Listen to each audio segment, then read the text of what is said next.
야담 능소화를 찾아주셔서 감사합니다. 구독, 좋아요, 알림 설정 꼭 눌러주세요. 옛날 어느 작은 마을에 헤란이라는 작은 소녀가 살았습니다. 그녀의 아버지는 곡물 상점을 운영했는데 마을에서 꽤 부자 소리를 들었지요. 헤란은 부유한 가정에서 부모님의 사랑을 듬뿍 받으며 자랐습니다. 사랑하는 우리 딸, 내가 이 세상에서 제일 예쁘구나 하하. 그런데 그녀에게는 특별한 능력이 하나 있었지요. 그녀는 옆집에서 나누는 소리도 들을 정도로 귀가 밝았습니다. 그런데 그뿐만이 아니라 사람의 목소리로 속마음도 알 수가 있었지요. 헤라는 그를 깨우치기도 전 어린 나이에 벌써 귀로 세상을 읽는 법을 터득한 셈이었습니다. 어머니, 아랫집 박찬봉 댁에서 오늘 싸움이 날 거예요. 아니, 얘가 또 무슨 헛소리를 하는 거니? 박찬봉 어른의 걸음걸이가 빨라졌고 숨도 거칠어요. 분명 화났어요. 그런데 그 말이 끝나기도 전에 박찬봉 댁에서 이놈이 하는 고함 소리와 함께 싸우는 소리가 났지요. 어머니는 놀라 손으로 입을 막았습니다. 아니, 얘 그걸 내가 어떻게 한 것이야? 제 귀에는 다 들려요, 어머니. 그리고 며칠 뒤 마을 어귀에서 엿장수와 주막 주인의 다툼이 벌어졌습니다. 지나가는 사람들이 싸움을 구경하고 있었지요. 헌데 사람들 속에서 헤란이 이를 지켜보다가 돌연 앞으로 나서 말했습니다. 거짓말이에요. 엿장수 아저씨가 먼저 욕했어요. 뭐라? 내가 정령 제대로 듣고 짓거리는 것이냐? 엿장수 아저씨가 혼잣말로 욕하는 것을 주막집 아저씨가 듣고 화가 난 거예요. 사람들은 헤란의 말에 웅성거렸습니다. 아니, 어린 년이 어른들 싸움에 끼어들다니 겁이 없구만. 아니, 그런데 이 아이의 귀가 보통이 아닌 것 같은데 어떻게 혼잣말을 들었단 말이냐?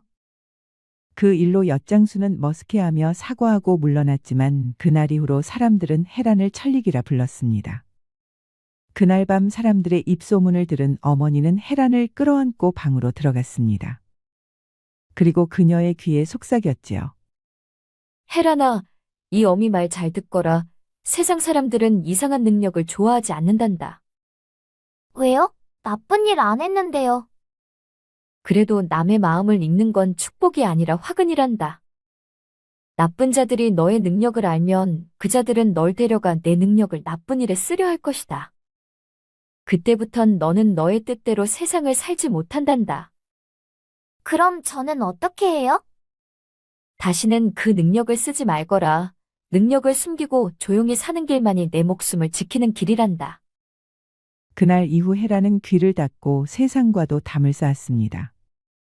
마을 사람들이 무슨 말을 해도 모른 척하고 사람들이 싸워도 잘잘못을 가리지 않았지요. 그러다 헤라는 언젠가부터 집 밖으로는 나가지도 않고 집안에서만 생활했습니다. 그녀는 집안에서 하루 종일 책을 보며 시간을 보냈지요.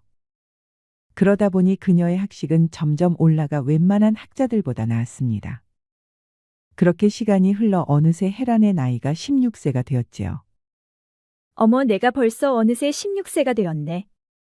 그런데 그의 어느 날 갑자기 아버지 사업이 폭락하면서 채무로 상점과 집이 채권자들에게 넘어가고 말았습니다.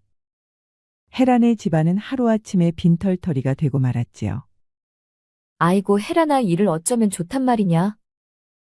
아버지는 행방불명이 되었고 어머니와 헤란은 채권자들에게 집을 빼앗기고 말았습니다.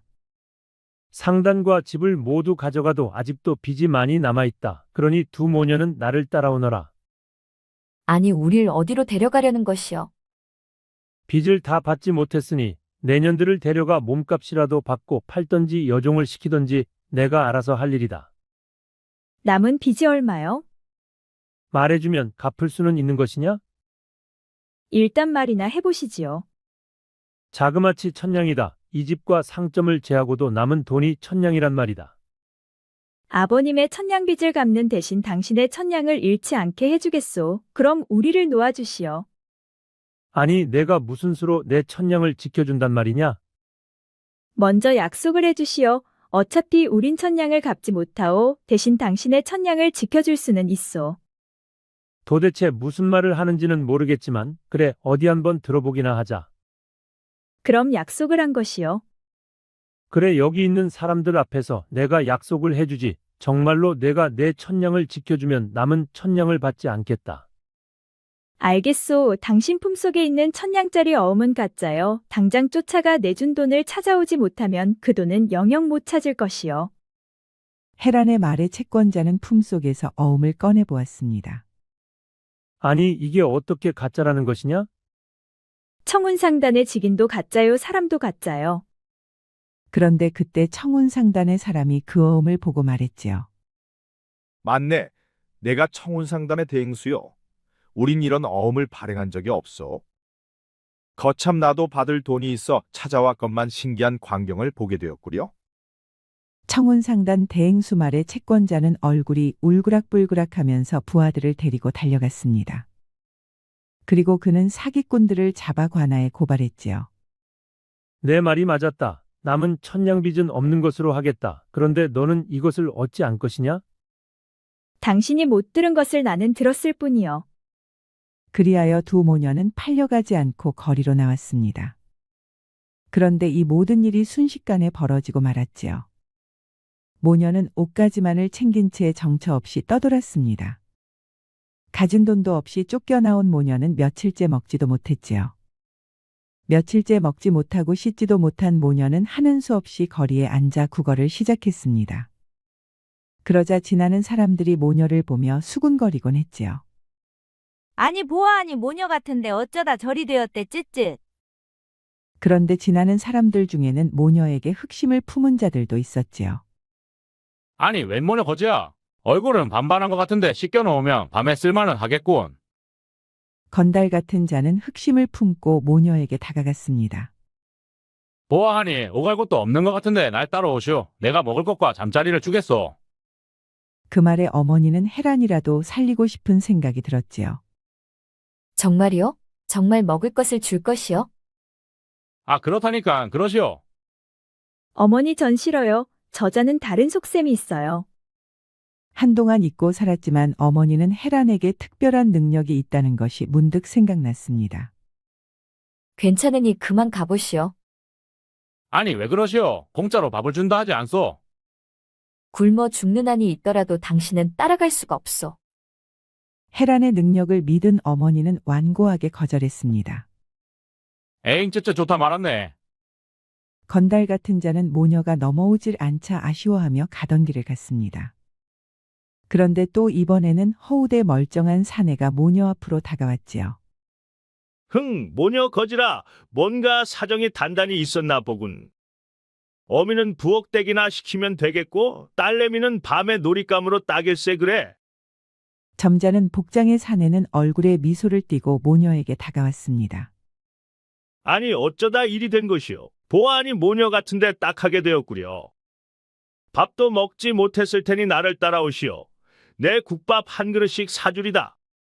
중년 사내의 말에 어머니는 헤란에게 밥 한 끼라도 먹게 해주고 싶었습니다. 정말이요? 우리에게 국밥을 사줄 것이요? 아 그렇소. 나는 큰 상점을 하는 사람이오. 돈은 많으니 두 사람에게 밥 사주는 것은 일도 아니오. 그런데 그때 헤란이 어머니의 팔을 잡아 끌었습니다. 그리고 그녀는 고개를 저었지요. 그러자 어머니는 헤란의 뜻에 따라 중년 사내의 호의를 거절했습니다. 호의는 고맙소. 허나 우리는 그 호의를 받을 순 없소. 아니 갑자기 왜 그러시오. 좀 전까지만 해도 따라 나설 것만 같더니만. 아니요. 처음부터 그럴 생각은 없었소. 그러니 그만 가시오. 중년의 사내는 혀를 끌끌 차며 돌아갔습니다.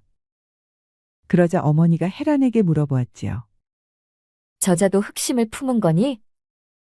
네, 맞아요. 속셈이 따로 있었어요. 그렇구나. 그나저나 사람들은 우릴 구경만 할 뿐 동전 한 푼 내놓는 사람이 없구나. 어머니는 어려서부터 고생 한 번 안 해본 헤란이 무척 걱정되었습니다. 그녀는 지금까지 호강하면서 곱게만 자랐지요. 헌데 하루아침에 거짓골이 되어 벌써 며칠째 쫄쫄 굶고 있었습니다. 어머니는 그런 헤란을 보며 가슴이 미어졌지요. 그런데 해질녘이 되어 웬 서생 같은 젊은 도령이 모녀 앞으로 다가왔습니다. 여기 내가 가진 게 이게 전부요. 이거라도 가지고 가서 국밥이라도 사드시구려. 젊은 도령은 한 냥을 건네주고 가던 길을 갔습니다. 이 돈은 받아도 되겠니? 네, 어머니, 저 도령의 마음은 순수한 마음이었어요. 그렇구나. 세상엔 착한 사람들도 아직 많구나. 그날 쫓겨나고 처음으로 두 모녀는 주막집에 들어가 국밥을 먹었습니다. 이보시오, 주모. 내가 일 좀 도와줄 테니 잠자리 좀 내어줄 수 있어? 요새 장사도 안 돼 그럴 순 없소. 대신 반값이라도 내시오. 고맙소, 주모. 그리하여 그날 밤 두 모녀는 한 냥으로 국밥도 먹고 주막에서 씻고 잠도 잘 수 있었습니다. 부엌에서 주모 일을 도와주고 방으로 돌아온 어머니가 말했지요. 낮에 그 젊은 도령 때문에 밥도 먹고 방에서 잠도 잘 수 있게 되었구나. 참으로 고마운지고. 그런데 내 아버지는 어디서 어떻게 지내는지 알 수가 없으니 답답할 뿐이다. 그날 밤 두 모녀는 서로를 부둥켜 안고 눈물을 흘렸습니다. 그리고 오래간만에 방 안에서 이부자리를 깔고 잠이 들었지요. 그리고 다음 날도 두 모녀는 어제 그 자리에 앉아 또 국어를 시작했습니다. 그럴 때마다 어김없이 흑심을 품은 사내들이 다가와 모녀를 찍적거리곤 했지요. 그런데 해질녘만 되면 그 젊은 도령이 나타나 한 냥을 주고 갔습니다. 그는 서당에서 공부하고 돌아가는 원생 같았지요. 그 바람에 두 모녀는 주막에서 국밥을 사 먹고 주막집에서 잠을 잘 수가 있었습니다. 그렇게 며칠째 돈을 주고 가던 도령이 오늘은 모녀에게 물어보았지요. 혹시 집이 없으시오? 그렇다오. 채권자들에게 모두 빼앗기고 거리로 쫓겨나왔소. 그럼 혹시 내게 남는 별채가 하나 있는데 우선 그곳이라도 좀 쓰시겠소? 젊은 도령의 말에 어머니는 해란을 보았습니다. 그러자 해란이 고개를 끄덕였지요. 하이고 그리해도 괜찮겠소. 보아하니 글 공부하는 도령 같은데 우리가 방해되지는 않겠소? 어차피 놀고 있는 방이니 나는 상관없소. 하이고 고맙소. 이 은혜를 어찌 다 갚는단 말이오. 어머니와 해란은 박도령을 따라갔습니다. 그러자 별채까지 있는 부잣집이었지요. 아니, 도련님 이분들은 누구래요? 우리 집 별채에 머무실 손님들이니 잘 좀 모시거라. 알았구만요. 헌데 도련님께 손님이 다 있다니 놀랐습니다요. 그럼 이곳에서 편히 지내시구려. 박도령은 안채로 들어가고 머슴 삼돌이가 두 모녀를 별채로 안내해 주었습니다. 이곳에서 머무시면 돼요. 고맙소. 그런데 이 큰 집에 두 사람만 사시오? 그렇습니다. 도련님은 본시 한양에 계신데 과거 공부하느라 잠시 내려와 계신 것이요. 아, 그렇소. 그런데 도련님의 집안이 보통이 아닌 것 같소. 도련님의 아버님은 호조판서 대감이시요. 임금께서 총애하시는 신하이지요. 아, 그렇소. 참으로 높으신 분의 자제군요. 호조판서라면 나라의 살림을 책임지는 곳이니 조정에서도 막중한 자리였습니다. 젊은 도령이 호판대감의 자제라니 어머니는 크게 놀랐습니다. 그렇게 높은 분의 자제가 심성까지 고우니 어머니는 박도령이 정말 특별해 보였지요. 그날 저녁이 되자 삼돌이가 밥상을 들고 별채로 들어왔습니다. 저녁들 드시오. 삼돌이 말에 어머니가 밖으로 나와 보니 푸짐하게 한 상이 차려져 있었지요. 하이고 고맙소. 그런데 밥을 직접 한 것이요? 그렇지요. 지가 이 집에서 하는 일이 밥하고 빨래하고 청소하는 일뿐이구만요. 이렇게 신세지는 것도 고마운데 앉아서 밥상을 받을 순 없소. 내일부터는 나도 일을 돕겠소. 그러지 마시오. 도련님께서는 분명 손님이라 하시었소. 괜히 손님에게 일을 시켰다가 나만 경을 치게 될 것이오. 하는 수 없이 어머니와 해라는 밥상을 받아들고 방 안으로 들어갔습니다. 그리고 모녀는 맛있게 밥을 먹었지요. 그런데 우리가 이렇게 앉아서 밥상을 받아도 되는 것인지는 모르겠구나. 그 젊은 도령님의 마음이 진심이니 괜찮을 것이어요. 그렇게 며칠이 지났습니다. 삼돌이가 말려도 어머니는 부엌에 들어가 밥을 짓고 음식을 만들었지요. 그런데 해라는 자꾸만 박도령 생각이 났습니다. 그는 무뚝뚝했지만 고운 심성을 가지고 있었지요. 해라는 박도령이 돌아올 때면 방 안에서 문틈 사이로 그를 몰래 훔쳐보곤 했습니다. 박도령을 훔쳐볼 때면 해란의 심장이 뛰고 얼굴엔 홍조가 띄었지요. 16세 헤란의 가슴에 사랑이 찾아온 것이었습니다. 아니, 내 가슴이 왜 이렇게 뛰는 것이지? 이후로 헤란은 박도령 생각에 밤잠을 이루지 못하고 이리 뒤척 저리 뒤척 하였습니다. 무슨 고민이 있니? 왜 잠을 이루지 못하는 것이야? 아니어요, 어머니. 그저 잠이 오지 않아서 그래요. 그러던 어느 날이었습니다. 어머니는 헤란과 함께 마당 한켠에 꽃밭을 만들고 있었지요. 그런데 갑자기 박도령의 아버지 호판대감이 한양에서 내려왔습니다. 어서 오셔요, 대감마님. 그런데 도혁이는 어디 갔느냐? 도련님께서는 시방 서당에 나가 글 공부하고 계시는구만요. 그런데 그때 호판대감의 눈에 마당 한켠에서 꽃밭을 일구는 두 모녀가 들어왔지요. 못 보던 얼굴이구나. 그러자 그때 삼돌이가 말도 꺼내기 전에 어머니가 얼른 나서서 먼저 말했지요. 처음 뵙겠습니다요, 대감. 저희는 새로 들어온 여종이구만요. 그러느냐? 삼돌이는 도혁이 들어오거든 내게 데려오거라. 호판대감은 어머니와 헤란을 스치듯 보고 안채로 향했습니다. 알겠습니다요, 대감마님. 호판대감이 안으로 들어가고 삼돌이가 말했습니다. 아니, 왜 그리 말했소? 아마 손님이라 말했으면 대감께서는 꼬치꼬치 물으셨을 것이요. 그리 되면 도련님께서 난처해질 수 있어 그리 말했소. 한편 호판대감은 오랜만에 내려온 탓인지 집안 이곳저곳을 둘러보았습니다. 그리고 삼돌이를 불러 물어보았지요. 삼돌아, 저 별채에 있는 여종들은 언제부터 있었느냐? 예, 며칠 전에 도련님께서 데려오셨습니다요. 데려왔다고? 그게 무슨 말이냐? 도혁이가 어디서 종을 들였단 말이냐? 삼돌이는 얼굴이 하얗게 질려 말을 더듬거렸습니다. 그게 사정이 하도 딱하다 하시며 잠시 지내게 하신 것 같습니다요. 참으로 방정맞은 짓이로다. 아무리 마음이 여려도 그렇지 이 집안에 채통이 있건만. 호판대감은 한숨을 내쉬며 고개를 저었습니다.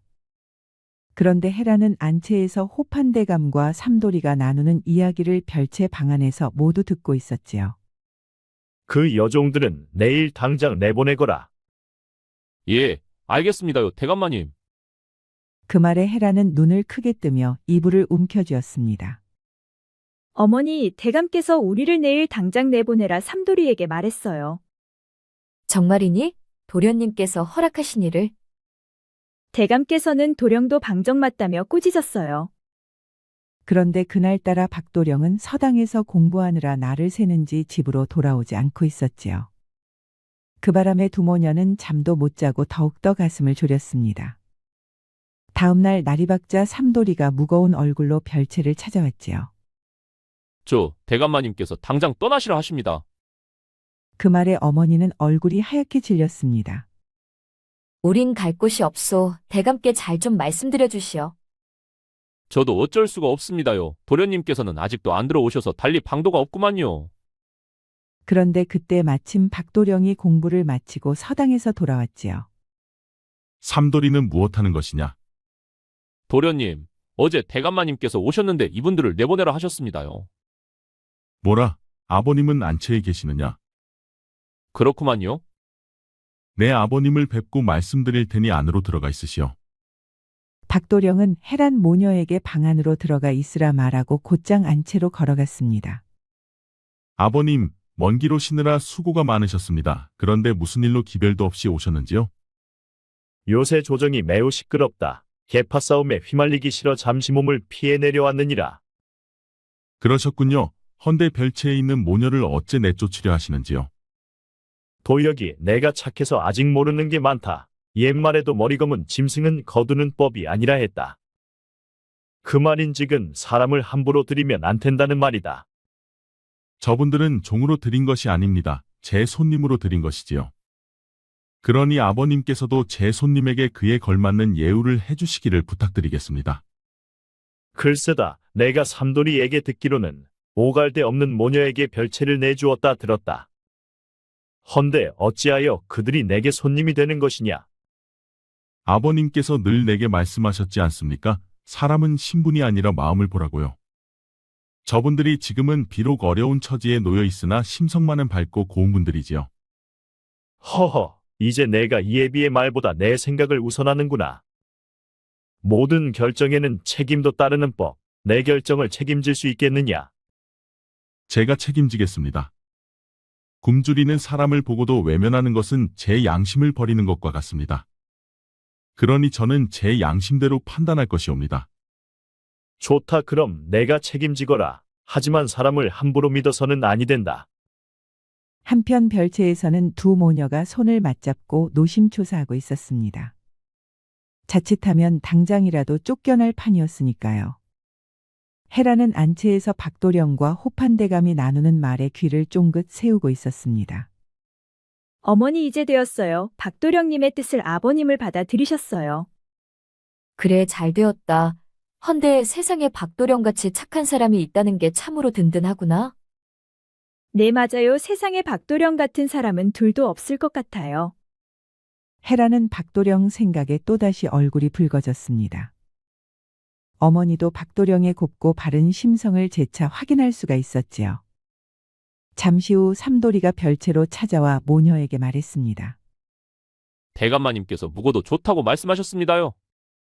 아, 그렇소. 고맙다 전해주시오. 그리하여 두 모녀는 박도령의 별채에서 계속 묵을 수가 있게 되었지요.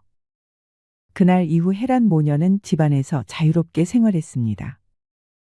헤라는 아침 일찍 일어나 마당을 쓸고 어머니는 삼돌이와 함께 부엌일을 거들었지요. 두 모녀의 얼굴에서 어두운 그림자는 사라지고 밝은 표정이 온 집안을 밝게 비추었습니다. 박도령이 간간히 헤란과 마주칠 때면 그녀를 보며 미소를 지었지요. 그럴 때마다 헤란의 가슴이 뛰었습니다. 그러던 어느 날이었지요. 박도령이 그동안 과거를 준비하면서 수년 동안 예상문제집을 만들어 놓은 귀중한 책을 잃어버렸지요. 아니, 도련님 그 소중한 책을 어찌 잃어버린 것이오? 그러게나 말이다. 몇 년을 준비해 만든 책자인데 그것을 잃어버렸구나. 박도령이 한숨 지으며 크게 걱정을 하자 헤라는 걱정이 되었습니다. 수년을 준비한 책자인데 그것을 잃어버렸으니 얼마나 속이 탈고. 하여 그녀는 다음날 먼발치서 서당으로 가고 있는 박도령의 뒤를 따라갔습니다. 그리고 그녀는 서당 쪽에 귀를 쫑긋 세우고 안에서 나누는 이야기를 모두 들었지요. 해질녘이 되어 서당 원생들이 밖으로 나왔습니다. 헌데 박도령은 잃어버린 책을 찾느라 제일 늦게 나왔지요. 아니 낭자께서 얘는 어쩐 일이요? 날 기다린 것이요? 그렇습니다. 소중한 책을 잃어버렸다 하여 도움이 될까 해서 나왔지요. 아니 내 책자를 잃어버린 것을 어찌하셨소? 우연히 들었습니다. 헌데 더 중요한 것은 도령님의 책은 서도령이 가져갔다는 것입니다. 아니 낭자가 서도령을 어떻게 하시오? 저는 뵌 적도 없으나 박도령님의 책을 그자가 훔쳐갔습니다. 그자는 박도령님의 책을 평소 무척이나 탐내고 있었지요. 참으로 놀랍구려. 헌데 어떻게 하면 그 책을 되찾을 수가 있겠소? 내일 서당이 끝나고 서도령이 책방으로 갈 것입니다. 그는 책방에 도령님의 책을 고가로 팔아넘기려 하고 있어요. 그러니 내일 책방 앞에서 삼돌이와 함께 숨어 있으면 될 것 같아요. 아 그렇소. 그럼 낭자의 말대로 한번 해보리다. 박도령은 헤란의 말이 엉뚱해 보이긴 했어도 일단 그녀를 한번 믿어보기로 했습니다. 그리하여 다음날 박도령은 서당이 끝나자 삼돌이를 데리고 책방 앞에서 몸을 숨기고 있었지요. 그러자 잠시 후 서도령이 나타났습니다. 박도령은 헤란의 말이 맞자 곧바로 나가 서도령을 붙잡았지요. 아니 서도령 아니신가? 이곳은 어쩐 일인가? 박도령의 등장에 서도령은 깜짝 놀라 당황한 기색이 역력했습니다. 아, 박도령이 아닌가? 잠시 볼 일이 있어 나왔네. 오 그런가? 그런데 자네 품속에 있는 책자는 무슨 책자인가? 박도령 말에 서도령이 갑자기 내빼기 시작했습니다. 그러자 삼돌이가 달려가 서도령을 붙들고 품속에서 책자를 꺼냈지요. 도련님 이 책이 맞습니까요? 박도령은 삼돌이에게서 책을 받아 펼쳐보았습니다. 그러자 자신이 잃어버린 책이 분명했지요. 이복의 서도령 이 책이 어떻게 자네 품속에 있는 것인가? 서도령은 고개를 푹 숙이고 눈물을 흘리며 사정을 털어놓았습니다. 사실은 말이네. 서당에 낼 돈이 없어 자네 책을 훔쳤네. 아니 자네 아버님은 돈이 많은 분이 아니신가? 실은 그렇지가 않네. 이미 가산이 모두 탕진된 상태라네. 그렇다면 내게 돈을 부탁하지 그랬나? 그러기 위해서는 집안 사정을 말해야 하는데 그러긴 싫었네. 어쨌든 이 책은 내게 소중한 책이니 내가 가져가겠네. 대신 자네 서당비 1년치는 내가 내줌세. 박도령은 서도령에게 힘내라 말하고 책을 찾아 집으로 돌아왔습니다. 그리고 그는 곧바로 별채로 찾아갔지요. 낭자, 덕분에 내 책자를 찾아왔소. 그래도 늦지 않게 찾을 수 있어 다행입니다. 그런데 나와 잠시 이야기 좀 나눌 수 있겠소? 박도령은 해란을 데리고 둥근 달이 뜬 밤 후원으로 향했습니다. 낭자에 대해서 궁금한 게 많아졌소. 처음에는 낭자의 말에 반신반의했소. 헌데 서도령 품속에서 내 책자가 나오는 것을 보고 참으로 신기하더이다. 도대체 낭자는 어떤 능력을 가진 것이오? 해란은 박도령에게 자신이 가진 능력을 말해주었습니다. 허참 그렇단 말이요. 정말로 사람들 말만 들어도 참인지 거짓인지 알 수가 있단 말이요. 그렇습니다. 허나 어머님의 간곡한 부탁으로 그동안 귀를 닫고 살았지요. 그랬구려. 어머님께서 참으로 현명하신 것 같소. 나라도 낭자가 그런 능력을 가졌다면 탐냈을 것이요. 만에 하나라도 낭자의 능력을 나쁜 자들이 알았다면 무슨 수를 써서라도 낭자를 데려갔을 것이요. 그리고 그들은 낭자의 능력을 나쁜 곳에 쓸 게 뻔하오. 저도 그 말에 무서워 집안에서 책만 보고 살았습니다. 헌데 이제는 믿을 수 있는 사람과 사랑하는 사람을 위해서라면 제 능력을 쓰고자 합니다. 그렇구려. 허나 조심하길 바라오. 그날 이후 두 사람은 무척 가까워졌습니다. 박도령이 말하지 않아도 해란은 그의 속을 꿰뚫어 보고 있었습니다. 그리고 박도령도 해란에 대해서 점점 알아가고 있었지요. 그렇게 가까워진 두 사람은 함께 장에 나가 구경도 하고 맛있는 음식도 사 먹었습니다. 박도령은 오래간만에 해란과 여유를 즐기며 나란히 걸었지요. 이렇게 북적이는 장터는 참으로 오랜만이요. 저도 여유 있게 구경하는 것은 참으로 오래간만입니다. 박도령은 해란과 함께 걷는 것이 쑥스러운 듯 헛기침을 했습니다. 그런데 그때 장터 거리에서 누군가의 고함 소리가 들려왔지요. 아니, 이 어린 도둑놈이 내 돈주머니를 훔쳐 달아나다니. 사내의 고함 소리에 순식간에 사람들이 몰려들었습니다. 그런데 도둑으로 지목된 이는 어린 소년이었고 그의 두 눈은 공포에 질려 있었지요. 저는 아니에요. 전 훔치지 않았어요. 거짓말 마라. 내가 분명 허리춤에 매달고 있었는데 내 놈과 부딪힌 놈 그새 사라졌잖아. 사람들은 웅성거리며 소년이 도둑이라며 몰아세웠지요. 그러자 그때 해란이 앞으로 나서며 말했습니다. 모두 잠시만 조용히 해주시오. 이 아이는 거짓말을 하지 않고 있습니다.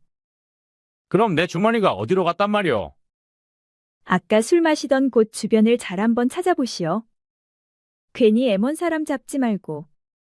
그 말에 사람들은 그자가 앉아서 술 마시던 주막집을 둘러보았습니다. 여기 있네. 이것이 맞소. 그러자 주막집 수랑아리 밑에서 그자의 주머니가 나왔지요. 여기 있었구만. 미안하다 꼬마야. 그런데 혹시 저 처녀가 10년 전 천리기라 불리던 소녀가 아니오? 글쎄, 벌써 10년도 넘은 일이니 훌쩍 커버려서 알 수가 있나? 사람들은 해란을 보며 천리기가 아닌지 수군거렸습니다. 그러자 박도령은 해란의 손을 잡아 끌고 서둘러 집으로 향했지요. 사람들이 낭자를 알아보는 것 같소. 당분간 장에는 나가지 않는 게 좋을 것 같소.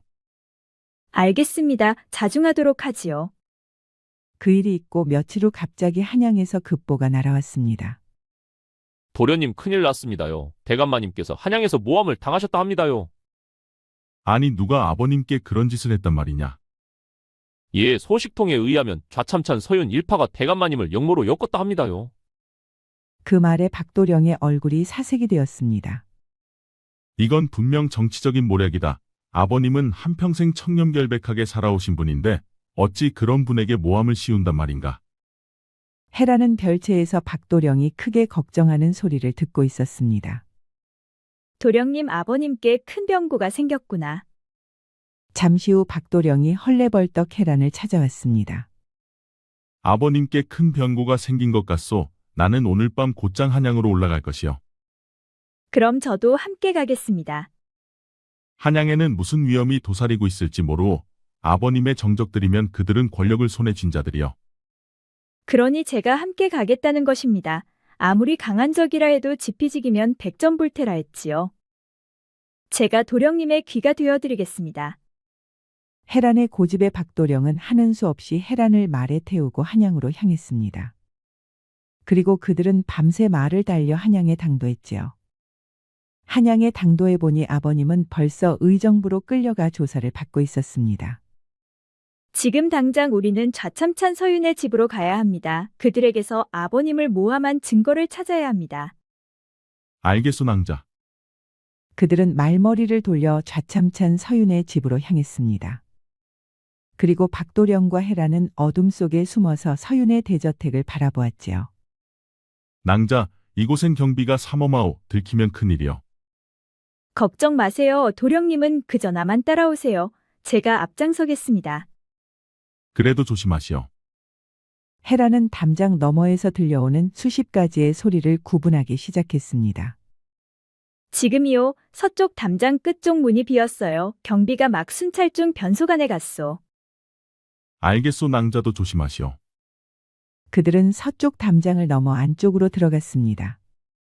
마침 구름이 달빛을 가려 서윤이 머무는 곳까지 단숨에 갈 수가 있었지요. 해란은 마루 밑에서 귀를 대고 한참을 들었습니다. 도령님 안에 두 사람이 있습니다. 한 사람은 서윤이고 다른 이는 형조판서 조규입니다. 뭐시오? 형조 판서까지 결탁한 것이오? 네, 방금 이런 말을 했습니다. 이번에 호판을 확실히 역모로 엮어 주상의 손발을 잘라야 한다고 말이지요. 그 말에 박도령은 이를 악물었습니다. 이 자들이 나라를 어지럽히는 진짜 역적이로다. 잠깐 기다려보세요. 저들이 곧 방을 나갈 것 같습니다. 잠시 후 두 사람은 방을 비웠고 해란과 박도령은 방 안으로 들어갔습니다. 서류함에는 봉인된 문서뭉치가 있었고 호조판서라 적힌 봉투 하나가 눈에 띄었지요. 이것이 아버님을 올가맨 증거로군. 잠깐만요. 여긴 서윤이 직접 쓴 서찰이 있습니다. 형조판서 조규에게 뇌물을 건넨 증거예요. 그렇다면 서윤이 뇌물을 주고 사주를 했고 조규가 아버님을 모함했다는 것이겠군. 박도령은 아버지를 모함한 증거들을 모두 찾아 품속에 넣었습니다. 그리고 밖으로 나오려 하였지요. 잠깐만요. 누군가 이쪽으로 숨어 들어오고 있습니다. 그런데 그는 이쪽 사람이 아니에요. 해란은 박도령의 손을 잡고 서둘러 뒷문으로 나왔습니다. 그리고 담장을 넘어 밖으로 나왔지요. 그런데 잠시 후 서윤의 집에서는 북소리와 함께 칼싸움이 벌어졌습니다. 누군가 서윤의 집에 침투한 게 틀림이 없었지요. 우리 말고도 누군가 증거를 찾고 있는 것 같소. 맞습니다. 그런데 그자는 혼자인데 무공이 아주 뛰어납니다. 두 사람은 몸을 숨기고 안에서 벌어지는 상황에 귀를 기울였습니다. 그분은 내금이장입니다. 어명으로 몰래 증거를 찾으러 왔어요. 그렇다면 그분에게 이 증거를 전달하면 바로 임금에게 전달되겠구려. 그렇습니다. 잠시 후 사내가 서윤의 집 담장을 넘어 밖으로 나왔습니다. 혹시 내금이장이시여? 갑자기 해란이 나타나 물으니 사내는 놀라는 눈치였습니다. 어서 나를 따라오시오. 해란은 사내를 데리고 안전한 곳에 몸을 숨겼습니다. 그런데 누구요? 어떻게 나를 아는 것이오? 그것은 차차 말씀드리고 나는 호조판서의 장남 박도혁이요. 혹시 아버님을 모함한 증자를 찾으러 오셨소? 그렇군, 자네가 호판대감의 자제로군. 나는 어명을 받고 조사 중이네. 박도령은 품속에서 서윤의 집에서 찾아온 증거를 꺼내 보였습니다. 이것이 아버님을 모함한 증거입니다. 그렇군. 그런데 이것을 어떻게 손에 넣은 것인가? 그것 또한 차차 말씀드리지요. 어서 임금께 전하시어 제 아버님의 누명을 벗겨주시오. 알겠네. 내 서둘러 이 증자를 주상전하께 전하겠네.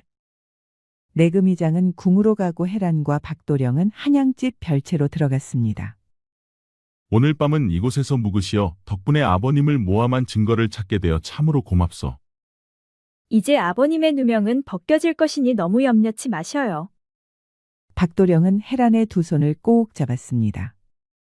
그 순간 해란의 얼굴이 붉어졌지요. 그런데 어느새 박도령의 입술은 헤란의 입술과 맞대고 있었습니다.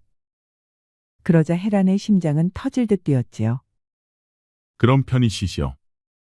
달콤한 입맞춤이 끝나고 박도령은 안채로 향했습니다. 헤라는 그날 밤 사랑의 설렘과 행복을 느끼며 미소 띤 얼굴로 잠이 들었지요. 다음 날 오후가 되자 박도령님의 아버지가 의금부에서 풀려나왔습니다. 그리고 아버지를 모함한 서윤과 그의 일당이 모두 잡혀갔지요. 아버님 노고가 많으셨습니다. 내가 날 모함한 증자를 찾아주었다 들었다. 위험하지는 않았느냐? 증자를 찾아낸 것은 제가 아니라 헤란 낭자입니다. 헤란이라면 내가 걷어주었다는 바로 그 모녀를 말하는 것이냐? 그렇습니다. 바로 그 낭자가 아버님을 구한 것입니다. 박도령 말에 호판대감은 깜짝 놀라고 말았습니다. 아니, 그 아이가 어떻게 그런 위험한 일을 했단 말이냐? 자세한 것은 훗날 때가 되면 차차 말씀드리겠습니다. 허참, 그날 내가 모녀를 쫓아냈다면 그것은 내가 복을 쫓아낸 결과였겠구나. 다행히도 내가 말려서 오늘 내가 복을 받은 게 아닌가 싶다. 아버님, 쇳불도 단김에 빼냈다고 헤란 낭자와의 혼인을 허락해 주십시오. 그 말에 호판대감이 깜짝 놀랐습니다. 아니, 얘야 내 혼사는 이미 영상대감 쪽과 오갔느니라. 아무리 배경이 좋다 한들 사랑이 없으면 인형놀이와 다르게 뭐가 있겠습니까? 저는 사랑하는 사람과 사람답게 살고 싶습니다. 그렇다면 이번에도 내 생각을 존중하마. 허나 항상 모든 결과는 책임져야 하느니라. 알겠습니다, 아버님. 호조판서도 자신을 구해낸 헤란을 하나밖에 없는 며느리로 받아들였습니다. 아무것도 없는 거지를 며느리로 받아준 것이지요. 그 후로 박도령과 헤란은 한양에서 혼례를 올렸습니다. 그리고 두 사람은 부부가 되었지요. 헤란을 며느리로 받아들인 아버지 호조판서는 조정에서 승승장구를 하였습니다. 며느리의 능력 때문에 남아있는 정적들은 모두 사라지고 영의정까지 올라갔지요. 그 후로 조정은 모사를 꾸미는 대신들이 모두 사라졌습니다. 바로 헤란의 역할 때문이었지요. 그리고 박도령도 과거에 급제하여 조정에 출사를 하였지요. 그리하여 박도령도 조정에서 승승장구를 하였습니다. 조정에서 부자의 탄탄한 기반의 중심에는 항상 헤란이 있었습니다.